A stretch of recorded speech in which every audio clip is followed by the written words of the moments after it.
ഇപ്പൊ ഞമ്മക്ക് ഖത്തറിന് പോകുമ്പോഴേ ഞാൻ ഖത്തർ കൊണ്ടുപോകണം. ആദ്യം ഉമ്മച്ചിക്ക് കുറച്ച് സ്വർണം കൊണ്ടുപോകണം, അല്ലെങ്കിൽ തൊയില നന്നോള് തരില്ല. അനക്കറിയാൻ പാടാത്ത കാര്യത്തിൽ അഭിപ്രായം പറയാനും ഒന്നിനും പോവാൻ നിൽക്കണം. ഒരുപാട് കാലമായി ഞാൻ ഇവിടെ വന്നിട്ട് അതിന്റെ അനുഭവം കൊണ്ട് ഞാൻ പറയണം. നിങ്ങൾ അത്ര കാലമായിട്ടും കാര്യമില്ല, ഇന്നത്തെ റൂട്ട് ഞങ്ങൾക്ക് അറിയില്ല, അത് ഞാൻ സമ്മതിച്ചത്. ഓനോട് പറഞ്ഞിട്ട് കാര്യമില്ല, ഞാൻ പോവാണ്. കുഞ്ഞപ്പ കടന്റെ പേരെന്താ പറഞ്ഞ്? ഡോറ ബുജ്ജി. മൂടാണ് അവിടെ ഉണ്ട് ആൾക്കാർ. ഡോറോട് ചോദിച്ചു.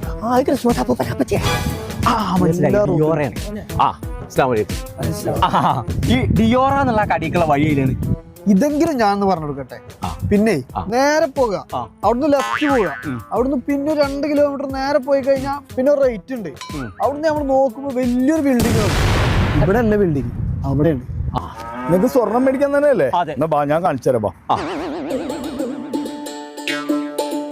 സാർ എന്താ നോക്കണേ? ഞാൻ കുറച്ച് പച്ചക്കറി അങ്ങനെ അതാണ് അതിനുള്ളിലുള്ളത്. നിങ്ങൾക്ക് എന്താ